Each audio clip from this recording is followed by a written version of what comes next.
Well, it's that time of year again. The clouds take over, thermostat turns on, the jumpers come out. It's the holiday season. The cars come in, chats about Christmas dinners and lunches begin. It's a joyous time, trust me, it is. But for us creative freelancers, it's a slightly different story.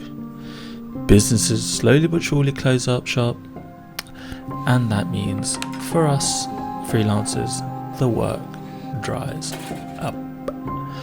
But just like the seasons where summer is full of abundance, growth and warmth, the winter season is about decay, darkness, and preparing for an extended period of gloom. "Let's chat when things pick up again" is a sentence I think I'll hear in my dreams. You see, most marketing budgets are sort of scheduled around March time, so the Christmas period, New Year period is not a great time for us creatives. However, like a good gardener prepares himself well for the upcoming spring by getting ready and preparing for the bountiful season that is spring, a good freelancer will be ready for the time when it comes. And wait. Hey, Happy New Year, hope you have a great week. We have an event at Hey, I'm back in the game. Let's go. Thankfully, I managed to get something this month, which typically is not a great month for freelancers. So currently my setup is the X100V with a battery grip and a small rig cage. It's really hard to find a cage for the X100V with a battery grip. As it turns out, the X100V is quite old now. It's about 6 years now. And small rig basically stopped making these. So I could only find the half cage. That's what it looks like. Pretty beefy, pretty chunky, but I actually really like it with the battery grip. Makes it really more comfortable in the hand, but it makes it last way longer. And that extra weight makes this really stable for handheld shots. The lens I'm going for is an 18-55, just for those wide establishing shots, and then I can quickly punch in for some detail shots. But I'm also going to bring this along, the 35 f2. Might bring another lens, might bring a vintage lens. I'll see how I get on. But I'm also going to bring my X100V because I just know they're going to be asking for some stills. Yeah, I was always nervous. I'm always nervous before a gig because it's exciting, but then it's also that dread of how's it going to go. It's you know what's going to go wrong, especially with a new client, how they're going to respond. Are they going to be cool? Is it going to be stressful? But yeah.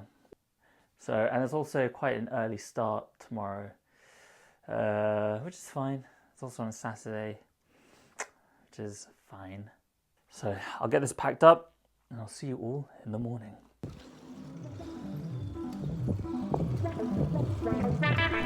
So I think it's 6:30 in the morning right here. I'm on my line bike on the way to the gym. Cold. And as you can see, I'm very cold.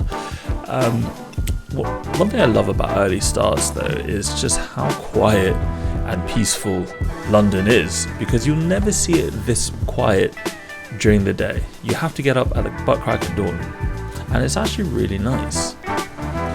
So the location for the shoot was about an hour and a half outside of London. Thankfully, the client picked me up and drove me there. I didn't really know much about the location, I just knew that it was somewhere really fancy, and this is probably the fanciest place I've had a location shoot, and I have to say it was quite nice. I mean, the light isn't great because it's winter, as I said. Once we got there, I got my cameras out. Oh, this is some great footage, jeez. Got my X100V in my hands, and I've also got my X100V over my shoulder there. This morning kind of got me worried because I was really worried about the light, but as the day got on, the light did improve, and as you can see here, we are in a conservatory, and this is where the shoot's going to be.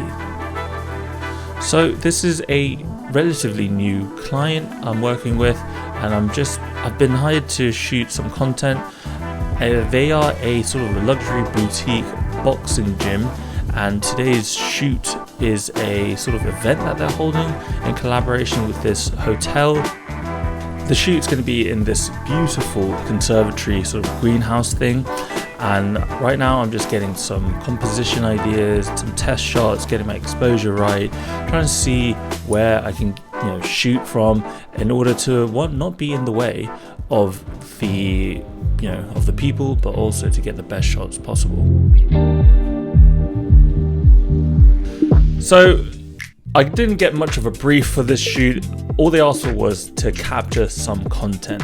And if you know anything about clients, is that they don't know what they want, but they know what they don't want. But as you can see, the light did improve, which made my life a lot easier. And basically what I did was I just tried to capture as many beautiful things and try to capture the branding of the company, and this is the location. And since this is like a fitness sort of event, I tried to really capture like the expressions and just how hardcore the workout is. I'm just showing you a little bits and bobs, but as you can see here, the light did improve tremendously, and I got to get these beautiful silhouette shots. Even if they didn't like it, I'm so glad I did, because this is just scrumptious. I mean, I'm not saying that the client wasn't happy with what I shot. My point is that it's always good to get shots that are for you, that you like, that that feed your soul, because what your taste is not always going to align with what they want. So you should always grab every opportunity to get whatever shots that take your fancy, that are just for you. And then afterwards I got invited for lunch, and I was definitely not going to turn that down, because look at this place. Initially I wasn't going to get a starter, and then the client was like, you can get a starter. So I was like, hell yeah. And this is the restaurant. I managed to capture some iPhone shots, because I don't want to look like a freaking noob. And this is the salad. Look how big the salad bowl is. Like, that's an aquarium. Of course, I helped myself. I enjoyed myself. Look at this. Look at that. That's for one. That's like the thing with this sort of work, freelance, that I've learned, is that you need to be mentally prepared for those quiet seasons, and be prepared for it not going very well for a while. At least what I've found in the past is that when it goes quiet, it doesn't last forever. And that it does pick up again, but it doesn't mean that you can't be complacent. You have to be on your game. You have to be working all the time. I'm going to do my best, okay guys, and also I'm going to try and do my best to be consistent and be regular. During the pandemic, it was so easy to be consistent, and like at one point I was uploading twice a week, and I don't want to make any promises, because I hate when people make promises about what they're going to be doing and how consistent they're going to be. But I generally want to be more consistent. I'm trying to think of things to show you guys that excite me, and in a way that I can do it regularly, because messages like these like they feel nice, and it's nice to know that some of you still want to watch. Hopefully you guys are still out there shooting, fighting the good fight, and I'll see you all very soon. Peace.